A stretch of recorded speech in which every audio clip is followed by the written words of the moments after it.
Vamos, que estamos na primeira semana e pós de Patologia das Construções, e a gravação hoje dessa palestra incrível é com a nossa professora Audrey Dias, de Patologia em Esquadrias e Vidro. Bem-vinda, Audrey. Obrigada, Felipe, obrigada pelo convite, sempre uma honra estar do seu lado, participando de todas as suas invenções, todas as suas criações. Sabe que eu sou sua fã, né?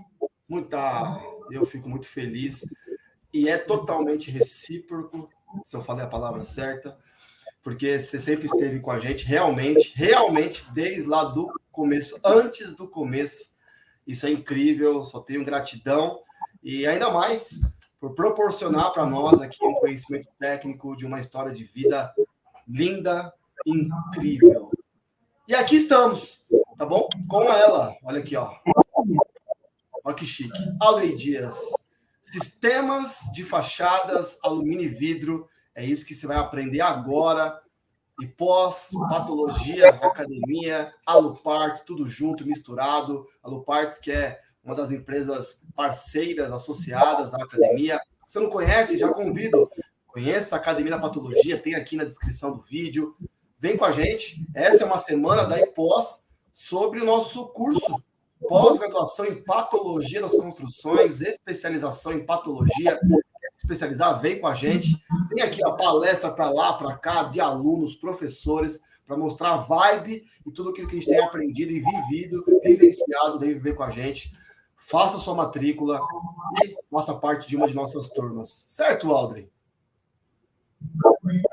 Certíssimo. Isso aí. Então vamos lá, olha aqui. É com você, Audrey, vai para cima. Olá, pessoal, sejam todos muito bem-vindos. Agradecer novamente ao Felipe a oportunidade de estar aqui conversando, né, tendo essa troca aí com vocês. Vou me apresentar. Então, sou arquiteta, né, de formação, tenho MBA em gestão de negócios e estou à frente dos negócios da Aluparts, que é uma empresa familiar, já há 30 anos no mercado. Teve como criador aí, idealizador, o meu pai, o Nelson Firmino. Ele agora está no Pai do Céu, mas eu sigo aqui na jornada, dando sequência aí a todo o legado dele. Sou especialista em patologias de fachadas, né? Eu tenho já 24 anos aí na Aluparts, na frente dos negócios, e sempre envolvida em tudo que se relaciona a fachadas de vidro. A Aluparts é uma empresa, né, voltada aí para projetos de esquadrias e vidros, e também uma empresa de correção aí de patologias dos envidraçamentos. Então, às vezes eu estou numa obra diante de idealizando, né, uma fachada, especificando uma fachada nova, ou então a gente está na obra verificando, identificando as patologias dessa fachada. Faço parte do time técnico de professores da Academia Técnica FEAL. A FEAL é a nossa principal entidade aí no mercado das esquadrias, né, a Associação dos Fabricantes de Esquadrias de Alumínio, também existe há muitos anos e tem uma participação muito grande, e eles lançaram um curso anual, né, também 12 meses, e chamaram aí todos os consultores, todos os especialistas do mercado de vidros e alumínio, e a gente, então, segue ao longo do ano algumas palestras, né, alguns temas aí, todos relacionados aos envidraçamentos, aos sistemas de fachadas. E a convite do nosso querido Felipe, também faço parte aí do grupo de professores da IPOS, né, Graduação em Patologias das Construções. E é um pouquinho de mim. Sigo, então, comentando... Tem mais 24 anos trabalhando com isso? Começou na maternidade? Olha só, é porque eu tô com um rostinho um pouco mais jovem, mas eu já tenho uma bagagem aí, sabe? Eu não sou tão jovem, mas por incrível que pareça, já deram 24 anos que eu estou na Aluparts. Lá na minha casa não tinha muito chororô. Meu pai falou, você vai trabalhar, e foi a melhor coisa que eu fiz, e sigo já, então, há muitos anos lá, mas são 24 anos mesmo. Dói, mas é tudo isso já. Parabéns pelo legado, uma história incrível. Obrigada, Fê. E então eu vou começar contando para vocês um pouquinho sobre o papel do consultor de esquadrias, né?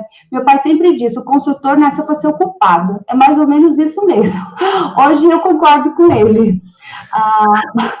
Basicamente, nós, a Lupax, né, nós somos contratados pelas incorporadoras ou então pela construtora, eventualmente também pelos arquitetos. O objetivo do consultor, então, é transformar os desenhos de arquitetura, né, as ideias dos arquitetos, em detalhes de esquadrias. Geralmente, os projetos de arquitetura, eles, com relação às esquadrias, eles fazem menção de forma bem genérica, né? Então, o nosso papel é dar as características, né? Transformar aquele sonho, aquela tipologia em detalhes que possam ser lançadas, então, no mercado. É como se fosse, basicamente, um complemento aí do projeto dos arquitetos. Do mesmo jeito que a obra tem um projeto de fundação, um projeto de paisagismo, tem aí de instalações, ela também precisa de um projeto de caixilhos, né? Onde vai prever aí, vai especificar, vai orientar aí todos os sistemas relacionados às fachadas, a coberturas, a guarda-corpos, enfim, tudo que envolve o alumínio e o vidro no nosso caso. É como assim, esse projeto, ele permite que o construtor, ele já tenha uma noção previamente, antes mesmo de iniciar a sua construção, ele consegue, com esse projeto, ter uma noção aí dos seus custos. Muitas vezes os projetos dos arquitetos, eles são lindos, maravilhosos, mas na hora que você vai orçar, vai lançar aquilo no mercado, você vê o rombo, né? Você vê o quão alto é o custo. Nós, consultores, a gente traz esses projetos, às vezes, um pouco mais para a realidade, obviamente, sem deixar de lado aí o que o arquiteto deseja, né, o que ele prevê, mas a gente traz um pouco para a realidade e torna esse projeto execuível, real. Até eu coloquei aí, é como se fosse uma engrenagem, né? Nós, consultores, fazemos parte dessa engrenagem, né? Então, a gente pega a nossa técnica, os custos que são previstos, que são pré-determinados em qualquer fase inicial do projeto, junta tudo, né? Pega aí a qualidade que aquele produto precisa ter, aos requisitos, né? Para atendimento das normas, e a gente faz com que tudo isso funcione simultaneamente aí, para que, ao final, se tenha aí o produto esperado. Eu que vou mudar ou você? Você, né, Fer? Eu vou começar contando para vocês um pouquinho aí sobre a evolução dos sistemas de fachadas. Esse é um tema, assim, bem complexo, bem extenso, eu precisaria aí de muitas horas, mas eu trouxe aí de uma forma bem sucinta a evolução. Então, o alumínio, um material leve, durável, maleável, né, resistente, ele já está aí sendo utilizado para a fabricação de esquadrias desde a década de 60. O que mudou, basicamente, de lá para cá, foi a forma como esses caixilhos são concebidos, né? Ou seja, os processos eles vêm sendo melhorados gradativamente ao longo das décadas. Eu trouxe para vocês um detalhe de como era o caixilho na década de 60. Então, você pega aí, era uma estrutura de alumínio, e pelo lado interno, né, pela face interna desses de alumínio, existia um reforço em aço. Basicamente, toda a parte estrutural dessa fachada, ela era dependente dessa parte de aço. O alumínio era como se fosse só uma capinha. Então, era uma capa de alumínio que revestia aí colunas de aço, que é o que, de fato, dava sustentação à fachada. Passados 10 anos, então já entrando na década de 70, foi abolido em parte, né, essa estrutura de aço interna aos perfis, e os perfis de alumínio, né, e os perfis externos, eles passaram a ter mais resistência, né, eles se tornaram perfis tubulares, e ao passo que foi possível, né, deixar de lado essa parte de aço, e a fachada, então, era concebida com colunas grandes aí de alumínio. Você pode ver aí na face externa o tamanho aí do tubo, né, do montante que é projetado pelo lado de fora. Pode mudar.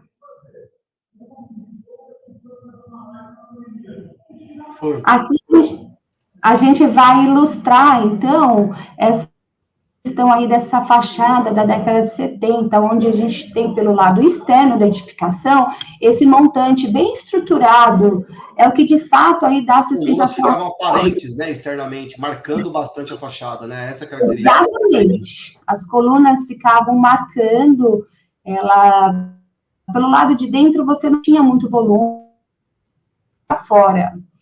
Então, é o que a gente chama, o que é mundialmente aí conhecido como fachada cortina. Então, é importante que vocês gravem isso. A fachada cortina é aquela fachada onde os perfis tubulares, os montantes tubulares se projetam, né, para o lado externo. Ou seja, a fachada, ela é marcada. Os vidros, nessa época, também eram encaixilhados, e esse sistema ele foi utilizado desde 70... foi de 60 até o final aí de 70. Essa foto é de um prédio bem que foi construído até em Brasília, ele foi lançado aí no início da década de 60. A gente consegue representar aí exatamente esse conceito da fachada cortina, onde nós temos pelo lado de dentro, pela face interna dos perfis, toda essa estrutura de aço, que é o que dá resistência ao caixilho. Então, nessa primeira foto aqui na direita, a gente consegue ver aí essa estrutura de aço. Se tirar ela, os perfis de alumínio não resistem e não suportam aos esforços. A fachada, ela é dependente desse reforço interno, né? Os perfis de alumínio dependem desse reforço interno. Um detalhe aí, tem um corte, e um detalhe visto em planta. Esse detalhe visto em corte do lado esquerdo, vocês conseguem visualizar aí o vidro encaixilhado. O vidro é encaixilhado por meio de perfis. Então, pelo lado de fora, quando você está visualizando a edificação, você vê a marcação dos perfis. Esse é uma característica predominante da fachada pele de vidro, que ela veio logo depois da fachada cortina. Então, quando a gente fala pele de vidro, não é aquela fachada onde a gente olha e só vê vidro. A fachada pele de vidro é aquela onde existe perfis emoldurando os painéis de vidro. Então, é outra nomenclatura que habitualmente as pessoas falam errada, mas eu estou aqui para mostrar aí, vamos começar a falar... Ensinar direito. Exatamente as fachadas. Então, aquelas fachadas com aqueles grandes montantes pelo lado de fora, a gente vai chamar de fachada cortina. Essa fachada, que é a evolução da fachada cortina, que entrou aí na década de 80 e foi até o final, o começo da década de 90, é a fachada pele de vidro. Onde você tem um pedacinho do perfil mais leve, mas você vê o perfil. Ou seja, o vidro, ele é encaixilhado por meio de perfis. Você consegue ver a marca, né, do perfil. Exatamente. Essa obra, Fê, você conhece, você já esteve nesse prédio, edifício Atenas. A Lopatis recentemente fez um trabalho de manutenção e de recuperação de todas as esquadrias. E é exatamente isso. Então, você vê pelo lado de fora a marcação dos vidros. Cada vidro... um montante grande, ele entrou para dentro... Exatamente, que não é mais tão grande, agora é mais esbelto, então a estrutura ela foi para dentro e por fora fica uma pequena moldura sobre os perfis, que é exatamente aquela que você pintou de amarelinho no slide anterior. Aí trago para vocês um do ladinho do outro, então aqui no encaixilhado, então, sempre que falarmos vidro encaixilhado, ele é fixado por meio, silicone ou gachetas e perfis. Então, ele fica dentro de alguma cavidade. E aqui na esquerda temos o vidro colado. O sistema com vidro colado, gravem isso. O nome é sistema glazing. O com vidro encaixilhado é sistema pele de vidro. Então, se você... Qualquer pesquisa que você fizer lá na internet, fachadas pele de vidro. Todo mundo chama qualquer fachada envidraçada de fachada pele de vidro. Tá errado, tá errado. É sistema structural glaze, sistema stick glaze, é glaze. Não podemos chamar uma fachada de vidro colado de pele de vidro. Cortina, cortina, né? Pele de vidro e glaze. E sistema glazing, exatamente. Então, essa é a evolução. O sistema glazing começou na década de 90, e a primeira obra com vidro colado foi o Citibank da Faria Lima, que deve ser seu vizinho. Sim. Essa obra é de 1986. Aqui da Paulista, né? Exatamente. Meu pai, na época, participou desse trabalho, e é a primeira obra no Brasil com vidro colado por meio de silicone estrutural.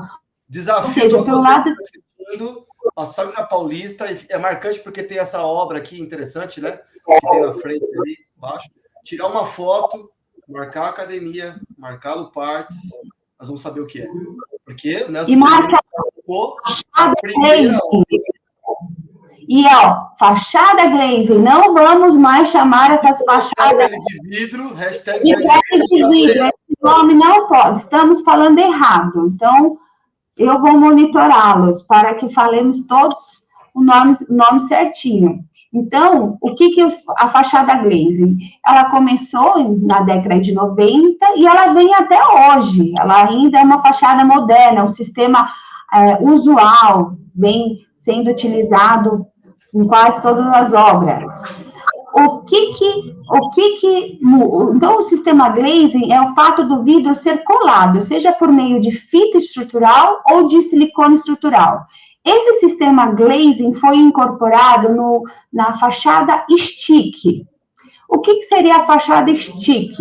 Fachada stick aqui a gente vê em grande parte das obras aí, Brasil afora, mundo afora. O que é? O stick quer dizer basicamente colar, colunas e travessas.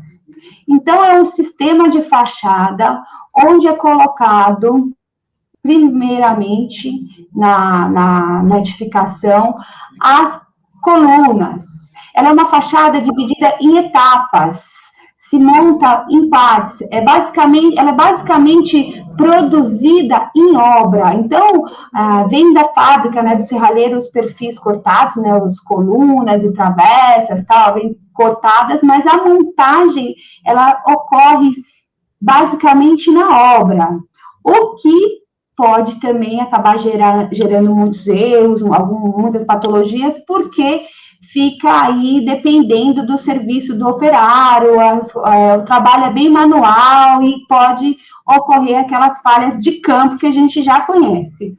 Basicamente, esse sistema, eu preciso ter o prédio todo, a estrutura toda já pronta, já concretada, ou seja, o prédio não pode estar em construção. A gente tem a estrutura principal, primordial, vigas e pilares e lajes precisam estar executadas. Posto isso, é feito, então, a instalação dos montantes das travessas. Por esses detalhes, a gente vê. Então, os montantes são fixados nas frentes de viga aí das lajes. Aí, exatamente, por meio de ancoragens telescópicas com furos oblongos, para que possa ocorrer um ajuste aí de prumo, de nível, mas é um ajuste limitado, não é também um grande ajuste, é um ajuste limitado, mas existe essa possibilidade de ajuste, e cada emenda de coluna, né, de montante, nós temos as luvas internas, né, que elas também são telescópicas, elas fazem aí a união dos perfis e elas colaboram aí para a trabalhabilidade aí do sistema. Então, temos aí um corte dessa travessa junto ao peitoril. Então, você vê a coluna, a chegada da travessa e o arremate, que faz o acabamento entre a pedra, né, o peitoril existente, e o vão que existe entre a fachada e o peitoril. Exatamente. Você tá ótimo, Felipe. Ah, tá vendo? Ó, não sou eu, ó, minhas mãos aqui não estão fazendo nada, é o Felipe. Vou fazer o coração aqui, ó. Ó, muito bom. Muito bom. Posto isso, uma vez que foi colocado todas as colunas, todas as travessas, é chegado o momento, então, de instalar nessa estrutura auxiliar, né, nessa subestrutura, os quadros com os vidros colados. Esses quadros, eles podem ser colados por meio de fita VHB estrutural ou por meio de silicone estrutural. Daí, os consultores, geralmente, é quem fazem essa recomendação, essa especificação. Os serralheiros também, eles sabem fazer essa opção. Tem sempre aí uma decisão em conjunto aí para saber por qual tipo de fixação que vai ser feita. Fixação química por meio de silicone ou por meio de fita. Exatamente. Coluna. Essa coluna telescópica é o que vai suportar, então, o que vai fixar essa ancoragem telescópica é o que vai fixar as colunas, as travessas e os quadros com vidro. Adiante a gente vai ter algumas fotos que, se por acaso ainda está um pouco confuso, vocês vão entender um pouquinho melhor. Eu trabalhei, né, numa execução de uma fachada desse tipo de stick. Achei sensacional, principalmente na questão de recuperação, né, de retrofit de fachadas. E lá na época até a gente preferiu a fita VHB, né, do que o silicone, pela razão de ter que executar a colagem na obra. E era um condomínio. Então, pela facilidade, né, maior ali do manuseio, porque o silicone tinha que ter um trabalho mais diferenciado para esperar ali, né, dar pega, coisa desse tipo. O silicone a gente tem procedimentos mais rigorosos para essa colagem. Precisa ser um local, um estanque de poeira, você tem que montar uma mini fabriquinha de colagem na obra, e muitas vezes você não tem esse espaço. Apesar que com a fita também existem uma série de procedimentos que precisam ser atendidos, mas relativamente são mais fáceis. Então, e tem a questão da rapidez. E com a fita você não precisa esperar a cura do silicone, então vai toda uma questão de logística da obra aí, de prazo também. Os dois materiais são aceitáveis, tem grandes fabricantes aí, tanto de fita quanto de silicone, que fazem toda a orientação, todo o controle, todos os testes, é seguro. O problema está mais aí no trabalho em campo, né, na monitoração aí desses trabalhos quando são executados em campo.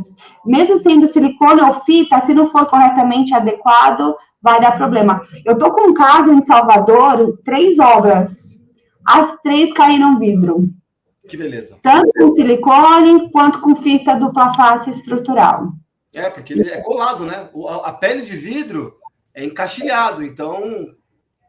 Você tem a moldura fazendo a fixação, Então, assim, os procedimentos que é dado pelo fabricante, né, do material, ou do silicone ou da fita, realmente precisa ser seguido, porque isso a longo prazo dá problema. Aí é uma foto ilustrando, então, essa subestrutura que é previamente instalada na edificação. Então, a gente vê as colunas, as ancoragens e as travessas. Ela aí está paradinha, esperando o quadro com vidro colado. Esse trabalho, ele é feito exclusivamente por meio de balancim pelo lado externo da edificação. E você, então, tem os operários, você tem a questão da alocação do equipamento, você tem os operários trabalhando por fora, você tem a questão da obrigatoriedade de você já precisar ter todas as lajes concretadas, né, toda a estrutura da edificação já finalizada. Como eu falei, é um sistema dividido em partes, né? Recapitulando. Coluna, é a primeira grade que a gente monta Exato. no local. É como uma malha. E depois você vem com o vidro colado já nos perfis. O caixilho pronto. Vidro caixilho pronto. Com a estrutura de alumínio. Exato. Então, aí nós temos a moldura que fica lá pré-instalada na fachada, já com o quadro, você está vendo, o quadro ele é fixado nessa subestrutura por meio de presilhas. Está vendo as presilhinhas no quadro com o vidro colado? Exatamente. Muito bom, Felipe. E depois, essa figura no meio, a gente já tem, então, o painel instalado na subestrutura.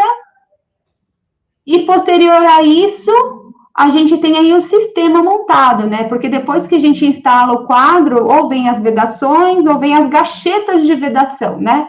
Então, é realmente dividido em partes e é feito pelo lado externo da edificação. Não tem ninguém pelo lado de dentro, todo mundo no balancinho. Muito bom. Aí é o stick glazing, essa imagem nesse slide é o stick glazing com vidro encaixilhado. Lembra que eu falei, mostrei em detalhe anterior, que a gente pode ter o stick glazing, vidro colado com fita, vidro colado com silicone e o encaixilhado. Aí você está vendo aí a marcação do perfil branco sobre o vidro. Então, aqui eu posso chamar isso aqui de pele de vidro ou também não? Você pode. Pele de vidro, porque você tem a marcação. Tem a moldura de alumínio. Exatamente, aí você pode. É o estilo stick, é na linha stick, mas eu também posso chamar um pele de vidro, enfim, não tô errando. Não, perfeito, é isso mesmo. Muito obrigado. Então, para ilustrar, você vê aí que você tem os equipamentos, né? Você tem a plataforma, você tem o balancim, então a plataforma para içar o vidro e é para a plataforma que chama? Como que é esse carrinho que está no... Esqueci o nome desse carrinho azul aí. Eu já vi chamar até de girafa, porque parece uma girafa. É girafa, exato, isso mesmo, girafa. Tem a girafa, no caso aí a girafa está fazendo o içamento do vidro e o pessoal tá no balancinho aí, esperando o vidro chegar e colocando, instalando esse quadro com vidro colado nessa estrutura que foi fixada na edificação. Usa muito o chupão que fala, né? Sei lá como é que ventosa elétrica. As ventosas. E essa aqui aqui, que eu falei, me perdoa. É mais chupão mesmo, que a gente fala chupão. Na obra. É isso mesmo. Aqui na palestra a gente fala ventosa, mas na obra é chupão. Chupão. E aqui é a ventosa elétrica, né? Exato. Eu já vi soltar um vidro de uns 2,5 por uns 2,5 e caiu o vidro. Que dó que deu. Pois é. Imagina o perigo. Imagina o perigo. Aí que mora o perigo. Aí nós temos um prédio bem alto, onde foi adotado aí o sistema stick glazing. Então, você vê toda a marcação, toda a malha, toda a subestrutura esperando os quadros com vidro colado. Você vê que o prédio, a concretagem já está pronto, o prédio a estrutura dele já está finalizada, mas a obra inteira está devassada. Se eles quiserem fazer um fechamento de forro, qualquer parte interna aí, trabalhar no piso, no forro, nas instalações, eles não podem, porque a obra ainda está aberta, né? Ela não foi fechada, ou seja, tem barra ao andamento de alguns trabalhos. Muito bom. Audrey, você vai falar agora da fachada unitizada, mas eu posso falar uma coisa antes? Pode, claro. Você serve tanto para os outros sistemas ou para a unitizada, mas em função, expandindo, né, para o pessoal que está assistindo e que vai fazer inspeções em edificações e que tem esse sistema de fachada de alumínio e vidro, também se atentar como um todo na questão do peitoril, tá? Que é uma parte civil, né? Do peitoril e do fechamento do vão que fica entre o caixilho e o peitoril, a estrutura. Porque é uma questão do corpo de bombeiros, né? Precisa da compartimentação vertical. Então, exige que tenha esse tamanho aqui, 1,20 m, se não me falha a memória. Tá? Não importa se é para cima ou para baixo. Tá vendo que aqui é só um pouquinho para cima, né? Então, para ficar aqui, quem está aqui no piso, uma pessoa que está aqui no piso aqui, ela está bem pequenininho, mas também desce aqui, para baixo do nível da laje. Desde que a soma tem 1,20 m, e aqui dentro a gente chama de fire stop, que é um sistema para bloquear, né? Principalmente vapores aquecidos, enfim. Então, gás, o peso do sistema. Gás, chamas, fumaça. Fumaça e tal. Então, vai se atentar, verifica se esses pontos também estão ok, porque faz parte do sistema, é parte de civil, mas é importante também colocar aqui nessa. Tem vários detalhes, tem a questão do shadow box também, que eu não estou falando agora, porque a fachada, eu estou exemplificando a grosso modo para vocês, tem todos esses sistemas que a gente está apresentando hoje, tem várias particularidades, mas hoje a gente tem um espaço curto aí para falar, então eu queria só dar uma noção mesmo aí dos diferentes tipos que temos aí disponíveis no mercado, mas cada um tem algumas características que vão ser abordadas na nossa aula aí da IPOS, onde a gente vai falar sobre todos os tipos de fachada, sobre vidros, sobre... Imagina, um final de semana inteiro com a aula. Se preparem, porque o conteúdo vai ser puxado, viu? Eu acho que vocês não vão gostar de mim depois dessa aula. Duvido. Unitizada, essa é sensacional. Sou fã. A fachada unitizada é o que a gente tem aí de mais moderno, que é o que atualmente vem sendo mais utilizado por conta da versatilidade dela, da rapidez.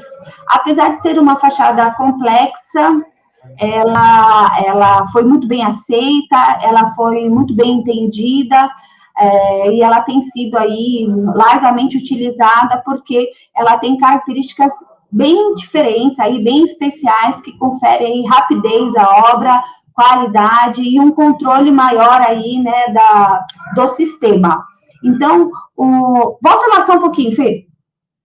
Basicamente, unitizado, essa fachada, ela é quase 100% fabricada na indústria, né, no fabricante de esquadrias. Então, quando ela chega na obra, os painéis já chegam prontos e todos montados, ou seja, o trabalho em obra ele é reduzido, o que é melhor porque a gente reduz aí a probabilidade de erros, né, de improvisações.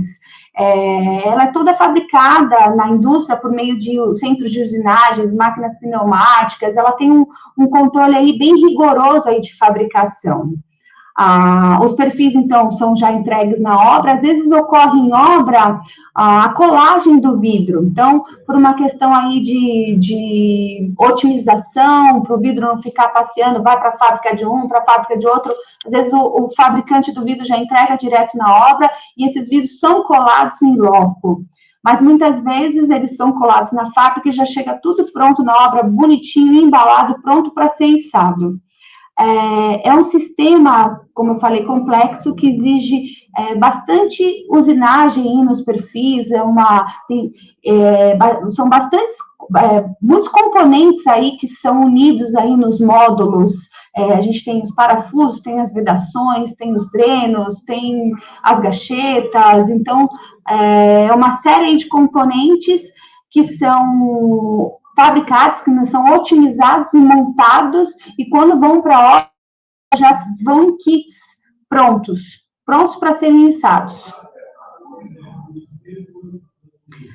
Basicamente, ocorre como temos também na fachada stick, que é a instalação das ancoragens. Então, a gente vê aí, essas ancoragens são diferentes das ancoragens do sistema stick, elas têm algumas particularidades que a gente não vai tratar hoje, mas depois a gente vai estar passando para vocês, mas é feito, né, a pré-instalação das ancoragens, todo o nivelamento, o grauteamento, é tudo feito conforme o projeto, tal, e os quadros prontos, por isso que a gente chama de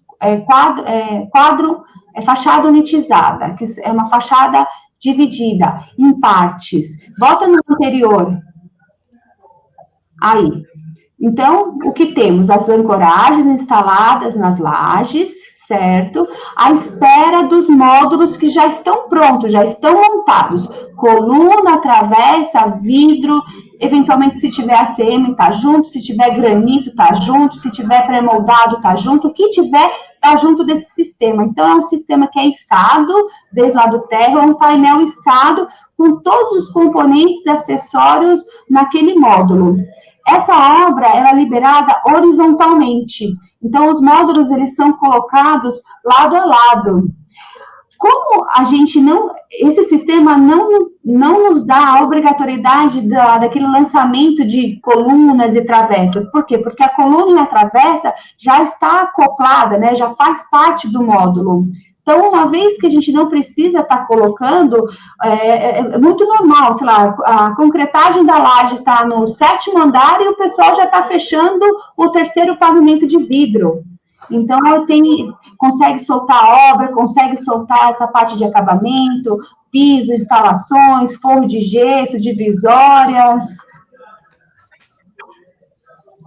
Então, temos aí os módulos bipartidos que se unem lateralmente. Então, esse daí, Badaró, é aquele sistema da obra que você foi inspecionar comigo. Cada módulo de vidro ali, geralmente aparece aí, Badaró, sei que você está aí, eu tô te vendo. Eu até comentei com o Felipe que foi a Audrey que me ensinou lá. Ele falou, já sei sobre isso, já aprendi com a aula. Geralmente esses módulos, eles vencem de piso a piso. Então, você pega aí um módulo, geralmente tem 4 metros, 3 metros e tanto aí de comprimento, por 1 e tanto de largura. E quando ele é içado, ele já fecha aquele andar todo. A coluna, a gente vai ver adiante no próximo slide, a coluna ela é bipartida. Tá vendo? Mostra aí, Fê, coluna bipartida.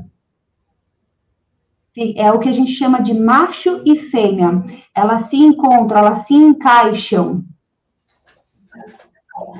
O diferencial desse sistema é que a montagem ela é feita toda pelo lado de dentro. A gente não tem nenhum operário trabalhando pelo lado de fora na montagem dela. O içamento é feito por um guindaste aranha que fica no pavimento, nas próprias lajes. Ele sobe, eles içam os quadros e o operário que está dentro da laje, né, em cima da laje, ele só faz um encaixe nas barras de içamento, nas barras de conexão que existem entre um módulo e outro. Exatamente isso. Então, você vê, uma pessoa ali esperando pelo módulo que está sendo içado. O guindaste, ele é sempre posicionado no piso superior ao local, né, ao pavimento que está sendo fechado. O cara não tem muito trabalho, ele só precisa receber, posicionar e que ficam no módulo inferior.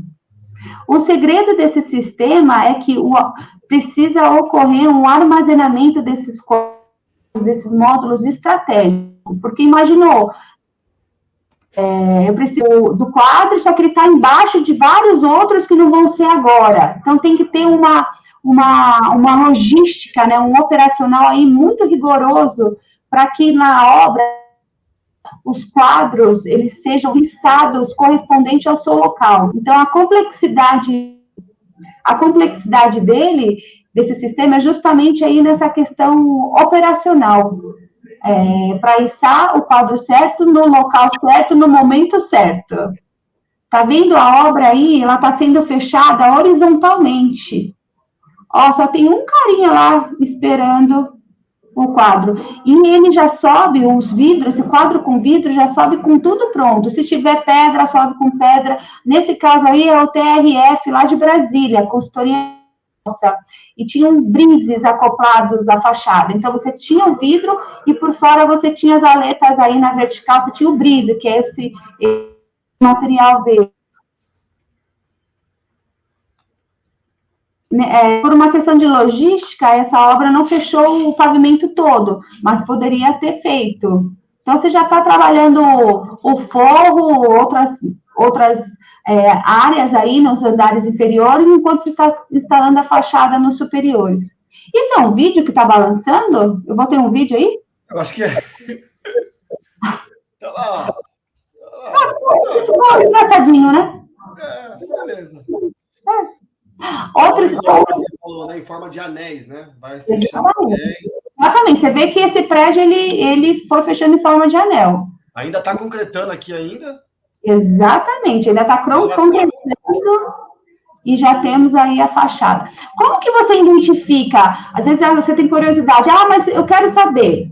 Por exemplo, Badaró, se você está na obra, como é que você sabe se é fachada estica ou se é fachada mitizada? Deixa eu pensar agora. Errou. Liga para a Audrey. Eu ligo para a Audrey. Mas, não sei. Primeiro é essas características que você falou de te dar possibilidades de, por exemplo, montar, né? Iniciar a montagem em qualquer pavimento que já esteja, né, apto. Você tem sempre de baixo para cima. Nesse sistema unitizado, você sempre começa de baixo para cima. Tá. Entendi. Tá? Mas, basicamente, assim, o que é diferente entre os sistemas? São os perfis.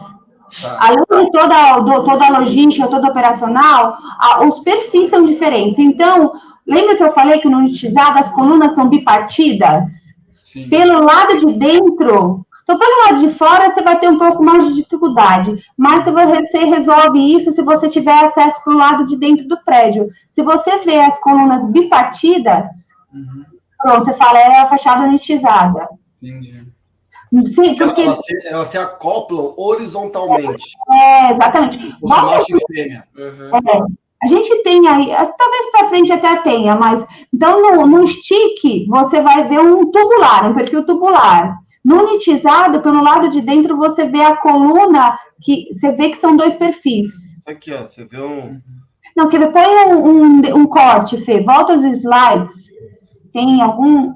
Mais um... Aí, ó. Aí você tem, ó. Mostra lá atrás o bipartido. É uma reentrância. Aqui, ó, tá vendo? Exato. Aqui aí é como se fosse um friso vertical. Exatamente. Uma junta vertical entre dois perfis. Isso. Que aqui eu fiz aqui um corte muito mal, toscamente, de cima. Então, você olhando de frente, você vai ver essa brechinha aqui. Exatamente. Qual é o macho e qual é a fêmea aí, ô Fê? A fêmea é... O macho é esse, né? Tem que ser.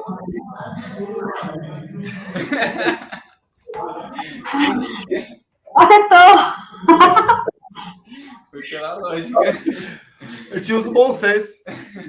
Às vezes falta, mas às vezes tem, né? Às vezes a gente resgata o bom senso. Às vezes. Aí é um shopping em Brasília também, onde a gente participou.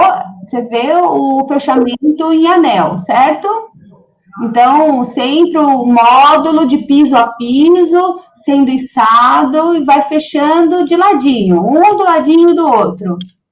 Se você vê, numa construção é muito mais fácil, né? Ver se é unitizado ou não. Se você vê que não tem aquela grade magra em tudo, já tem vidro, é unitizado. Unitizado, exatamente. Stick primeiro faz toda a grade, né? Aquela grade de alumínio que é coluna, travessa, e depois vem com os quadros com vidro. Essas duas linhas, os dois sistemas, além dessa questão da montagem, da parte de obra, ela tem características que as diferenciam, que são com relação às vedações, às gachetas, às fixações. Hoje a gente não vai falar disso, mas é um bom tema aí para uma palestra, para um curso, ou então para a aula da IPOS, tá? Mas tem bastante informação, bastante características que diferem as... Porque a estanqueidade de um sistema desse de fachada não está atrelada a silicone. É um sistema de perfis e gachetas, borrachas, é uma outra linha de trabalho. Exatamente. São vários componentes que trabalham em conjunto. E que se um der zebra, a tragédia é em cascata. Chama a Audrey. Chama a Audrey. Ou Badaró. Tô treinando. Não, ainda não. Que vou chamar... Uma fachada também stick. Por que é stick? Porque ela é montada em partes. Coluna, travessa e quadro, certo? Só que o que difere?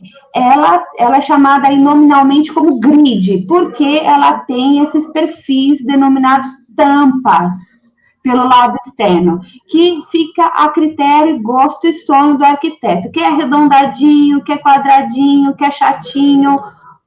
Então, tem essa marcação. Geralmente é utilizado quando a fachada, todos os módulos são fixos, né, por uma questão aí de composição dos perfis, geralmente é quando todos os módulos são fixos e ele quer essa grelha, é uma fachada do tipo grelha.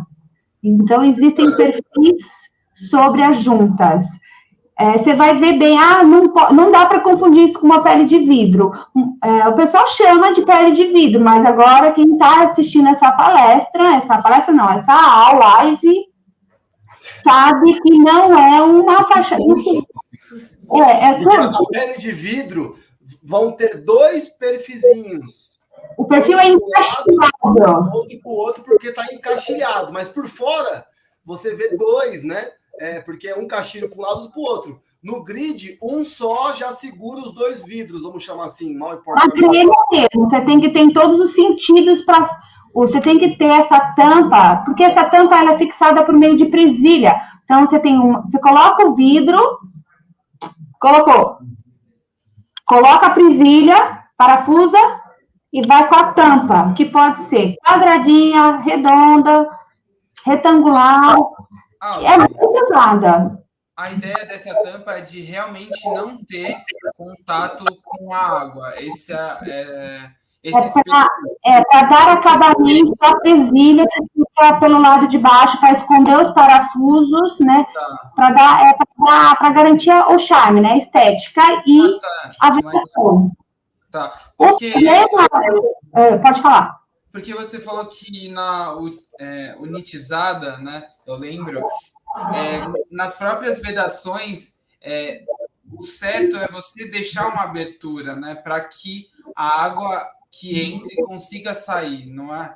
Aqui já é outro modelo, né, de concepção. Exatamente, é outro sistema que adiante a gente pode esmiuçar e afundar, aí não pode entrar. Na fachada, no stick glazing, no unitizado, a gente tem os drenos necessários ao sistema, que é para a água que entra na câmara de descompressão. Nos outros sistemas, existem a composição dos perfis, cria uma câmara de descompressão, que a água que entra, ela é direcionada para sair. Então, aqueles sistemas têm os drenos e os rasgos planejados, e a ausência deles dá aquilo lá que você já sabe o que acontece.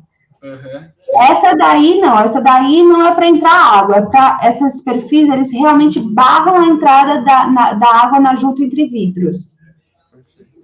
Se entrar, lascou aí.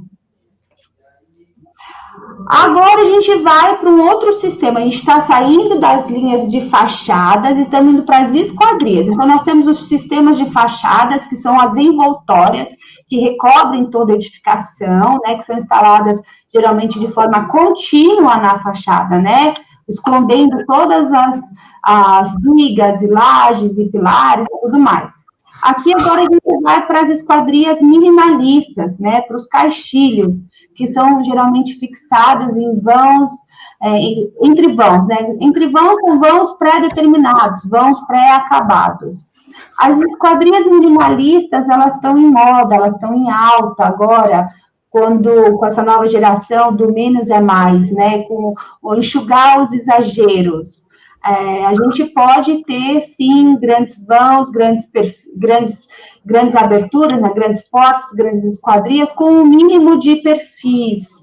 Por isso que existem os consultores, os engenheiros que se dedicam aí aos sistemas de fachada. Então, existem tecnologias, né, existem muitos estudos, muitas normas aí, houve a diminuição dos perfis e também a introdução desses perfis junto aos marcos e peitoris, para que fique o menos de perfil aparente possível.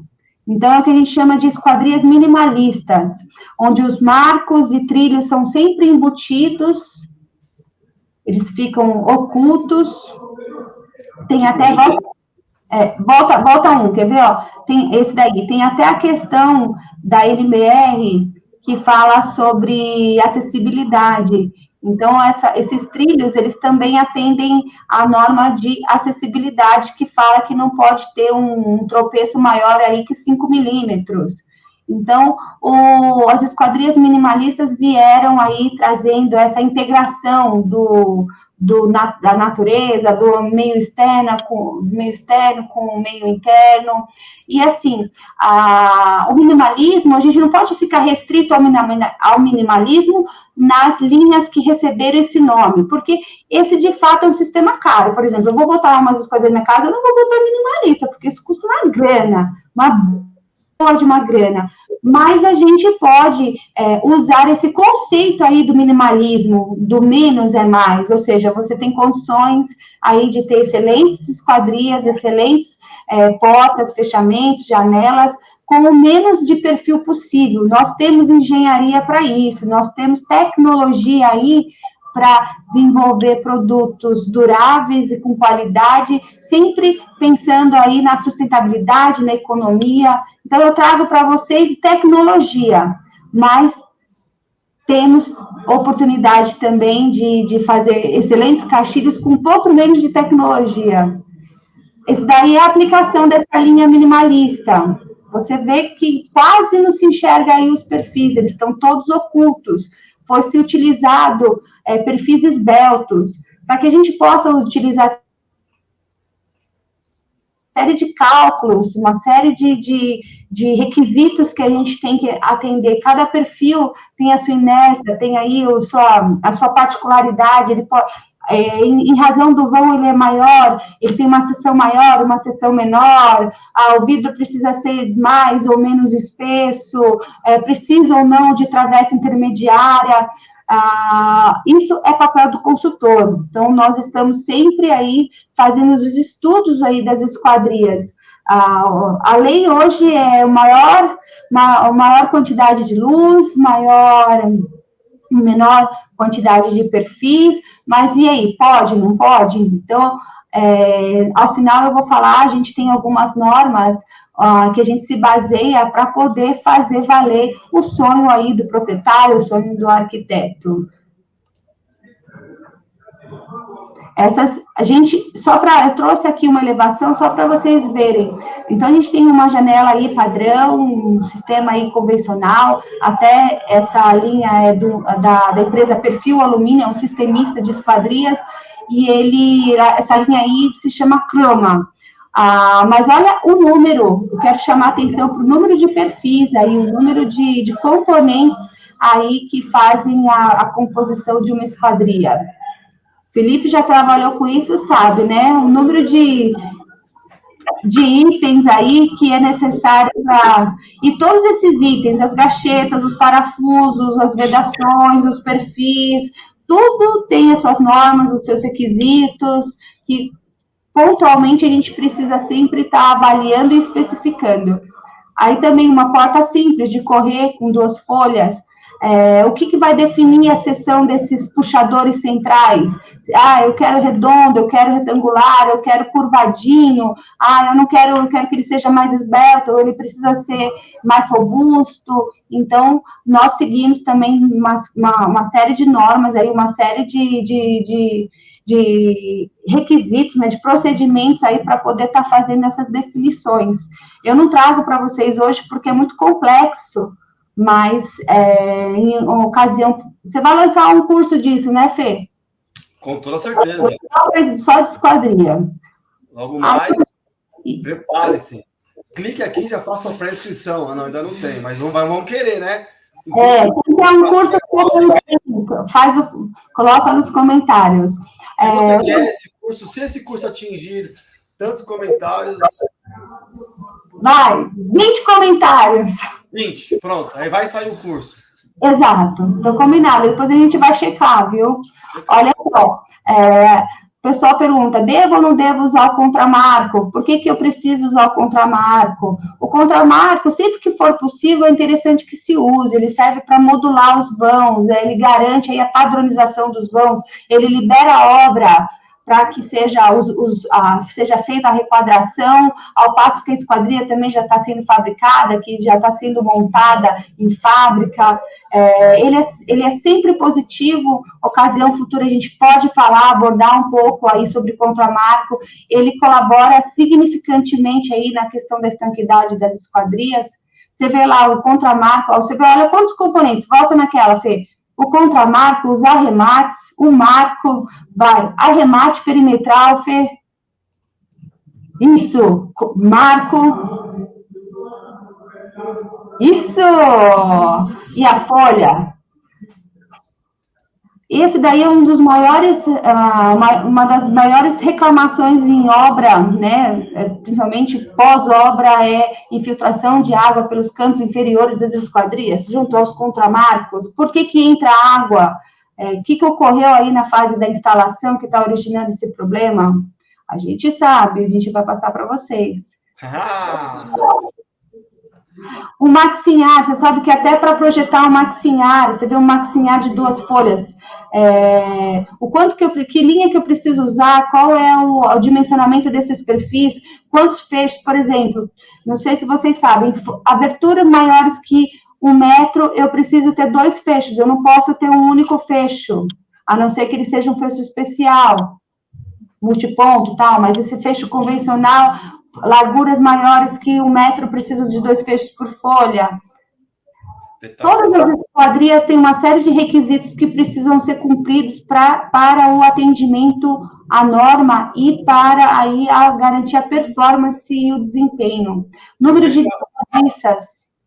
Eu vejo a esquadria, a união, né, da engenharia civil, da arquitetura com a mecânica, né? Porque você não fala em centímetro nem metro, você fala em milímetros. Tudo exatamente encaixado, tudo organizado, né?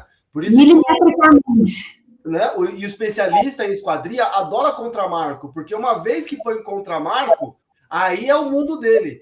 Porque se ele instalar uma esquadria depois que o pedreiro fez o trabalho dele, o pedreiro fala em centímetro, em metro. E esquadria fala em milímetro. Aí as confusões começam a aparecer muito, né? Porque aqui tudo é milímetro, tudo encaixa, é tudo detalhe, é tudo mecânico.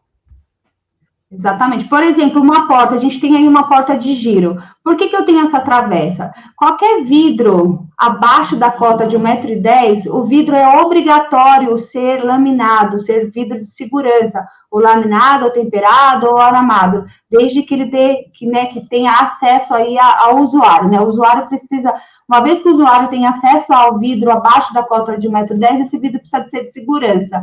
Muitos prédios, eles não querem gastar com esse vidro laminado na parte de cima. Então, ao invés dele botar um único vidro laminado, ele gasta com a travessa, coloca uma travessa, usa o laminado embaixo e o vidro comum, né, o vidro monolítico em cima.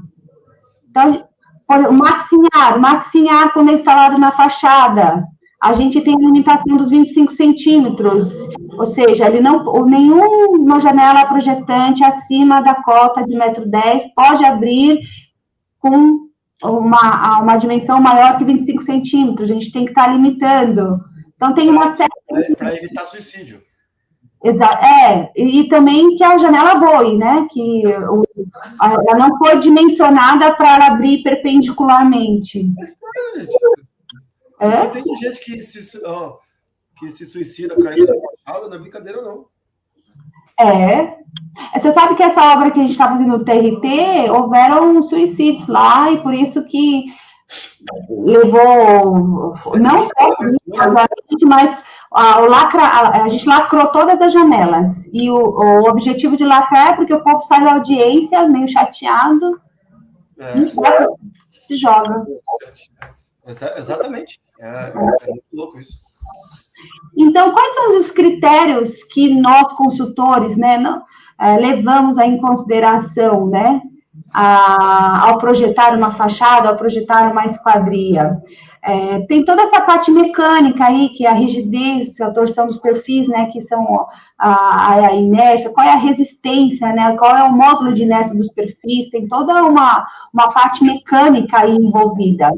A capacidade do sistema em absorver as vibrações, os esforços, né, que são solicitantes na edificação, a incidência, né, a pressão dos ventos em razão da região, né, que aquela edificação, aquela fachada vai ser instalada, a própria carga estática da montagem, por exemplo, você vê que no sistema stick glazing, a fachada está sendo montada em partes, e ela está recebendo esforços, e sendo que ela não está pronta para receber aqueles esforços, o esforço de aperto de um material, do operário lá se apoiando sobre os perfis, instalando, ela não está pronta e ela já está sendo solicitada, então a gente tem que levar tudo isso em consideração. Resistência a intempéries, que é com relação à estanqueidade, ao ar e à água, e a estética, né, a gente sempre leva muito em consideração o desejo do nosso cliente, que geralmente é o construtor ou então é o arquiteto maravilhoso. O André Ilumina é joia da construção. Joia. Joia.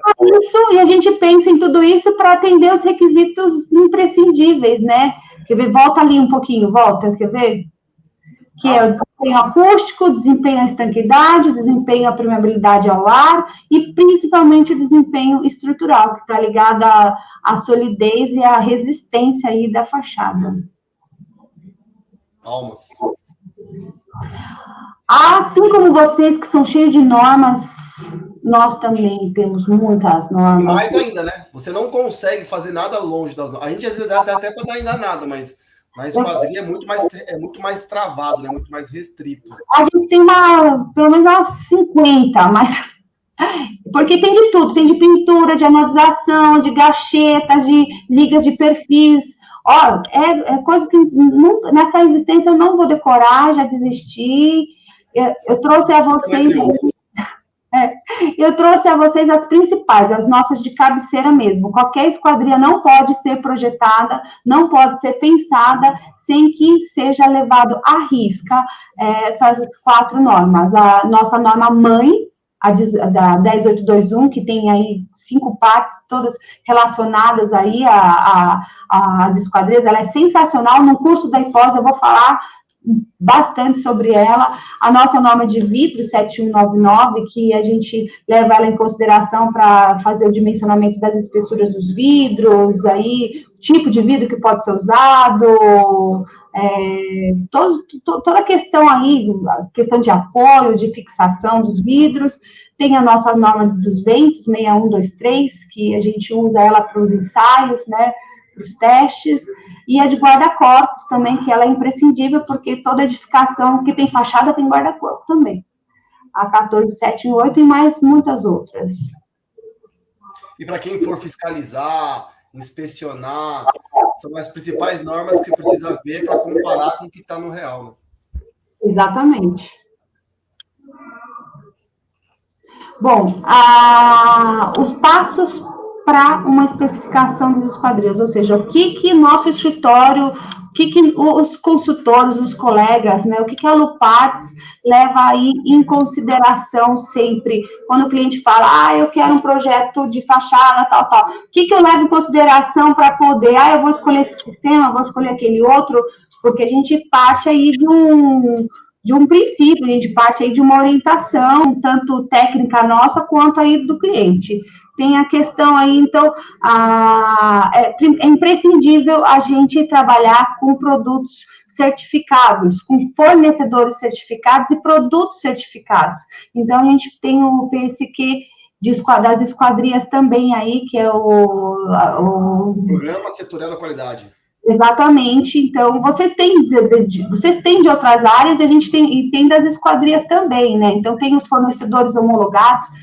Os fornecedores podem homologar os seus produtos. Eu tenho uma janela de 2 folhas de correr com vidro laminado, testa. Então, quando a gente sempre procura optar, indicar, recomendar fornecedores e produtos homologados. por causa da norma de desempenho também, né? Porque você tem que atingir o mínimo desempenho. Se está no PSQ, o produto já está atendendo a norma. Se você não tiver no PSQ, você precisa provar que ele atende à norma, e aí fica, às vezes, inviável. Então, procura, né, o PSQ, que aí, principalmente construções habitacionais, aí você já, com toda certeza, precisa seguir a norma de desempenho, 15575, e o PSQ é um excelente guia para compra, né, de materiais. Como que a gente está de tempo? Pastorou?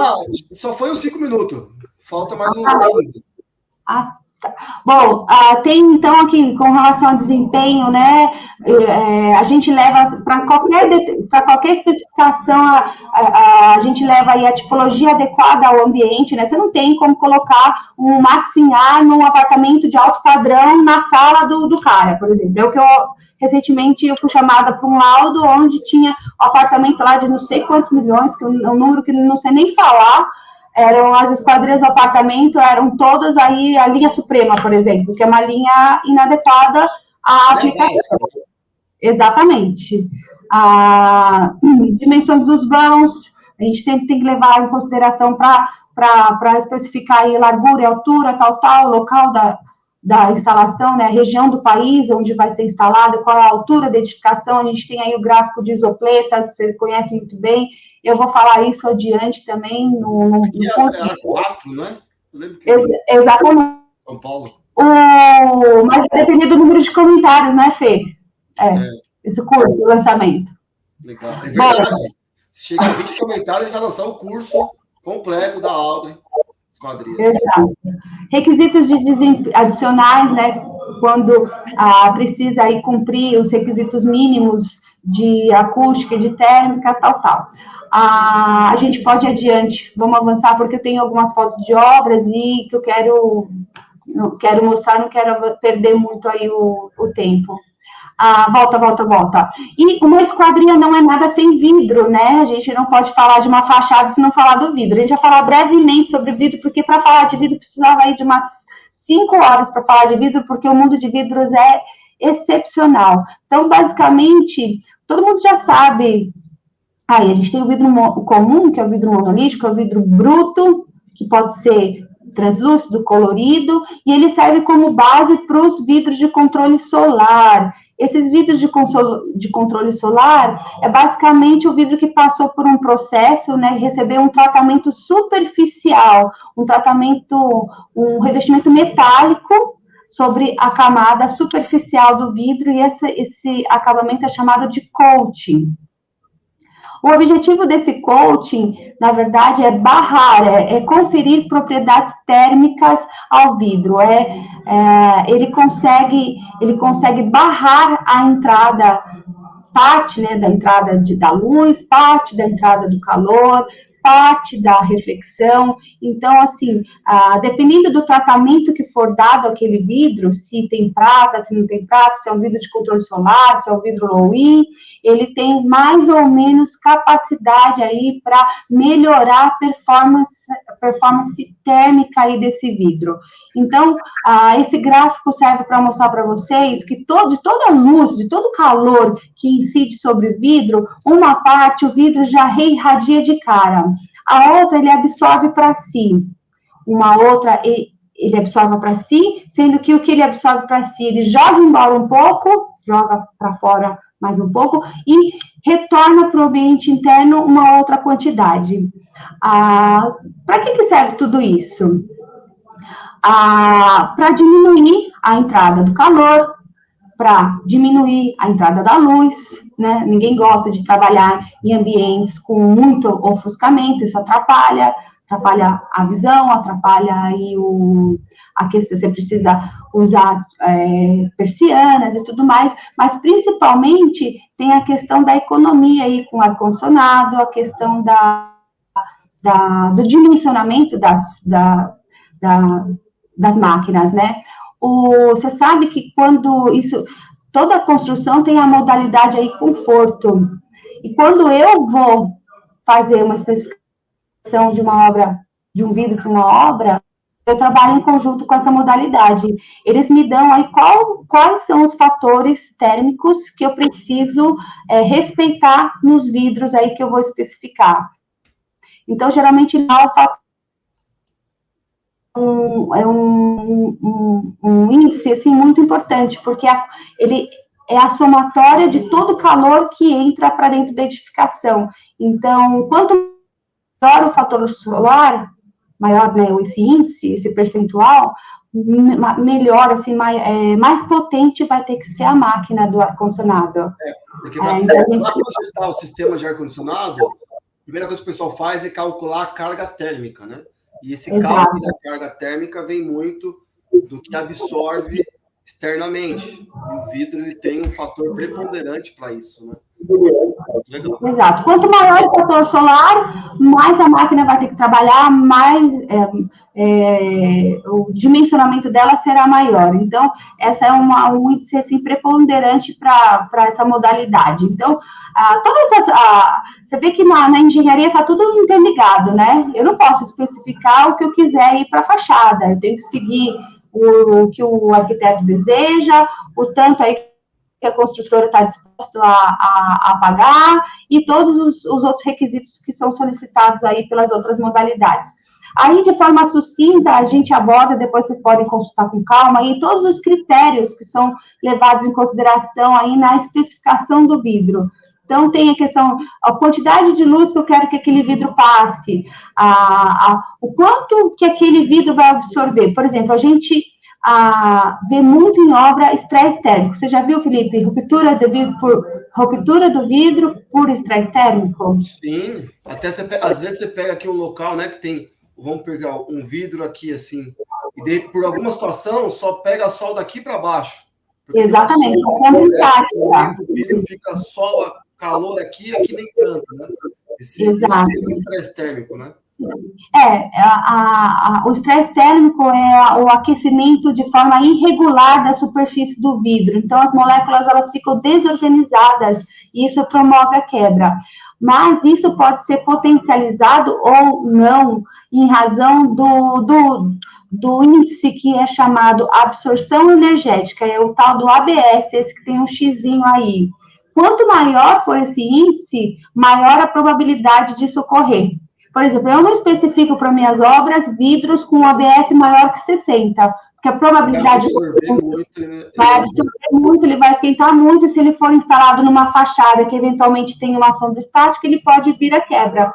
A gente, uns anos atrás, trabalhou num prédio, 200 vidros quebrados devido à sombra estática. E eles trocavam o vidro quebrava de novo, quebrava de novo. Entendeu, gente? Estresse térmico, não é que você está no calor aí, suando, trabalhando, eu tô com estresse térmico, é outra coisa. Mas pode ser também, né? Pode também falar. Tem a questão também das reflexões dos vidros, o quanto que eu quero ele espelhado ou não, o quanto que eu quero que passe luz ou não passe luz. Tem vários... Vidro é só comprar vidro. Não, vidro é muito complexo. É o que eu falei, para a gente falar sobre vidro, a gente precisa de umas 5 horas aí, porque é bem grande aí a gama aí, é bem complexo essa questão. Por exemplo, trouxe uma foto aí, esse é um prédio ali na Juscelino Kubitschek, um prédio comercial, o vidro aí é da Guardian Silver 20. Daí esse Silver 20, esse vidro aplicado, ele tem diferentes índices de acordo com a versão que ele é utilizado. Se ele for usado no monolítico, ele tem um resultado, no laminado e no insulado ele tem resultado. Você pode ver que é tudo dado em percentual. Então, por exemplo, quer ver? Vamos pegar... Aí são tudo bem parecido, mas bloqueio de calor, de todo vidro, de todo calor que incide sobre o vidro, ele bloqueia 74%. Ou seja, ele só deixa passar aí o diferencial. É um excelente vidro esse. Só que é um vidro bem escuro. Você vê que ele só deixa passar 19% de luz. É um vidro bem escuro, por isso que ele tem um bloqueio alto de calor. Reflexão interna, ou seja, é o quanto que ele é espelhado pelo lado de dentro. 26% é um vidro altamente espelhado. Ou seja, a noite... também de consumo de energia por ter que ligar muito a luz, né? Por exemplo, de dia ele é espelhado pelo lado de fora, ou seja, 33%, essa é a reflexão externa. De dia você não enxerga nada dentro da edificação. Essa reflexão, ela bloqueia completamente a visão pelo lado de dentro. Ao passo que à noite, essa reflexão interna também bloqueia, você não vai enxergar nada pelo lado de... Você dentro da edificação, você não vai enxergar nada pelo lado de fora. A gente sempre tem que fazer uma conta aí, é complexo você especificar vidro, mas é muito legal e é bom, se quando você vai entendendo, você consegue começar a usar isso. Vou trocar os vidros da minha casa, vamos sair um vidro translúcido, vamos pegar um levemente refletido, para barrar um pouco de calor, barrar um pouco de luz, daí eu não preciso usar persiana. Eu tenho uma cobertura na minha churrasqueira, eu não quero que aquilo vire uma estufa. Que vidro que eu posso usar na minha churrasqueira para dar uma para ficar confortável lá, colocar ar-condicionado. Então, tudo isso a gente trabalha aí nas especificações do vidro. Como vocês vivem de patologia, e está acabando, está bem acabando, acho que eu fui a vencedora no roubamento de tempo das aulas, né? Quanto tempo já está aí, que eu não sei? Que hora? Não sei, dá umas cortadas, Felipe. Porque senão... 25 minutos de aula, fica tranquilo. Quanto? 25. Mentira! Mentira. Você dá umas roubadas aí. Corta, dá uma... Tá ótimo, bora. Acabou a luz. Acabou a luz. Voltou. É para acabar a palestra, é para acabar a aula. É rapidão. Vocês gostam... O estagiário tá derrubando aí. O estagiário tá derrubando o disjuntor. Vocês gostam de problema, então aqui vai problema. É bem rápido, meia dúzia de slides só com problemas. Aqui são vidros instalados em fachadas, aí são vícios construtivos ocultos, ou vícios, como o Marcos Gross fala, vícios construtivos para leigos. Então, muitos vidros quebrava, o cliente estava doido, a obra novinha, o vidro só quebrava. Quando você vai fazer a remoção dos vidros, essa é uma fachada, o quê, Badaró? Como é que é o outro sem ser unitizado? Não. Daí é o grid, tem a marcação. Tem a presilha. Essa daí que vocês estão vendo é a presilha.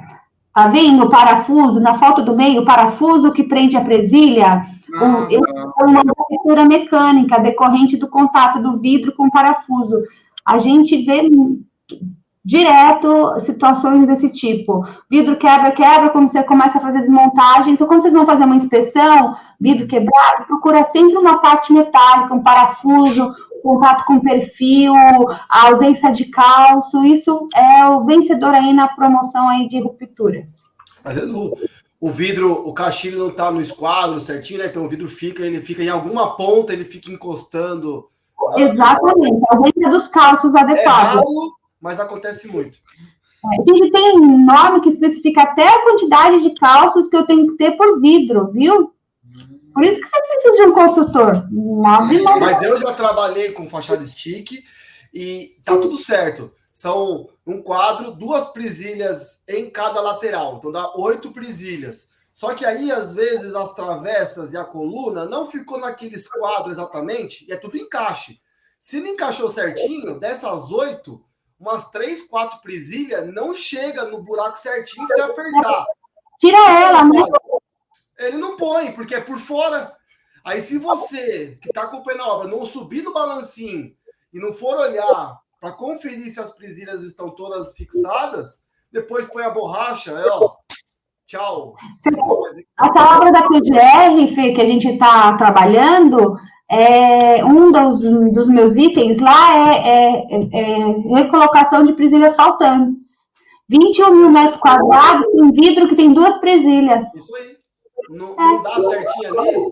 Não dá, deixa quieto, né? Aí também vícios construtivos aparentes. O cliente vê, ele sabe que está errado. Então, só é o padrão das vedações que a gente vê nas inspeções. O vidro, muitos vidros são entregues já assim totalmente quebrados. Como fica na altura, por isso que é importante a inspeção predial. O fabricante entrega o vidro dessa forma, né? O serralheiro, porque o pessoal do prédio não vai enxergar. Isso, sei lá, está no 20º andar, como o povo vai ver? Você está na frente de uma laje, frente de viga, aí não conseguem estar na frente de um shadow box, não conseguem verificar. Mas perfis desencontrados, né, as vedações, isso daí, badarota craque, gacheta com problema, reparos de vedação sem técnica adequado, infiltração para tudo que é lado. A união dessas borrachas aqui... Sem vulcanização. Vulcanização. Bonito nome, né? Vulcanização. Isso... não dá para trazer todos esses conceitos agora, né? Mas estou deixando um gostinho. Só um gostinho. Exatamente. Aí é uma fachada... Eles revestiram as pastilhas com ACM, só que eles usaram um ACM com espessura inferior ao necessário. Então, quando eles fizeram as usinagens, né, as dobras das bandejas, a chapa de alumínio rompeu. Só que ela não rompeu na hora que foi instalada, ela foi rompendo. Daí, uma empresa de manutenção ia colocando essas... Por que não? Acontece que não deu tempo de colocar em algumas e as chapas caíram como uma navalha na calçada. E é navalha? Aí é uma fachada de ACM fixada em blocos aí... Como você chama esse bloco? Fica uma entidade de bloco, bloco cerâmico furado, né? E eles usaram arames, né? Porque acho que faltou ancoragem na hora. Eles colocaram o arame para prender no bloco. Por que não arame? Mas clean. O ACM voa, cai, daí você vai ver, fazer uma inspeção predial, né? Que está em norma, esqueci o número da norma. 16747. Já sai daí mesmo. Então, e além de não colocar ancoragens, os parafusos que utilizaram não eram apropriados para tijolo furado, para esse tipo de tijolo. Então, ele acaba soltando. Isso é um prédio chiquérrimo que tá total assim. Por fora, bela viola. Por dentro, pão bolorento. A gente é uma dupla de dois incríveis. Aí, então, as ancoragens vão se soltando, né? Então, são a adoção de parafusos inadequados, né? E ancoragens também com um tamanho inadequado, ela acaba que não suporta, né? A trabalhabilidade, o esforço da fachada e acaba rompendo e o painel cai. Então, quando o painel cair, gente, quando vocês estiverem envolvidos em alguma perícia de ACM, vai direto na fixação dele na edificação. Ou então nessa questão da dobra das bandejas, nessa ruptura, isso tem espessura mínima para usar em revestimento. Você não pode usar qualquer ACM, você tem ali a espessura mínima da lâmina, tem toda uma norma enorme, gigantesca aí de ACM que tem que ser observada. Sensacional. Obrigada pelas 2 horas de atenção. Não sei. Que chique, ó, QR Code. Nossa, essa Lu Parks é muito chique, gente. Gente, eu copiei de você, tá? Copiei de você. Obrigada. Eu só tenho a agradecer a oportunidade. Espero que vocês tenham gostado. Em família aqui. Parabéns. Palmas para a Audrey. Eu tenho 4 comentários, tá? Isso aí. 4? Mas já tem 4. Nós já 4 já é garantido. Faltam mais 16 aí para a gente lançar o curso detalhado. Perfeito. Fê, é muito complexo esse assunto. A gente traz, mas você fica faltando uma paixão que, olha, os 15 minutos de palestra que passou muito rápido. Não, fala sério, quanto tempo deu? 1 hora e 25 minutos. Meu Deus, eu faço isso. É tão bom que, olha, eu fechei meu notebook e fiquei aqui, ó. Uma já estudou. Eu tô pensando em não colocar essa aula e vamos vender ela, porque... não, mas para vender tem que ser com mais detalhes. Tá bom. Então vamos colocar. Olha, por causa da aula, então você está assistindo gratuitamente? Aproveita, porque a aula deixou. O povo fez tudo de 1 hora, 20 minutos. Eu sou uma exagerada. Esses slides básicos, pouquinho, você fez tipo ontem, assim, correndo, assim. Gente, eu vou confessar, eu comecei ontem às 9, terminei hoje às 4 da manhã, não tinha pensado nisso, porque eu como Um detalhe um minuto. de uma complexidade técnica, de uma clareza de detalhes ilustrativas. Parabéns. Obrigada. Aproveitem, você que está assistindo, aproveite, compartilhe, estude, aprenda, comente e até o nosso curso. E para você que é aluno da pós, até a disciplina. E para você que não é, só vir, mano. Só chegar, vem com a gente. Vem. Tchau. Isso aí. Tchau. Tchau. Tchau. Deixa eu encerrar aqui.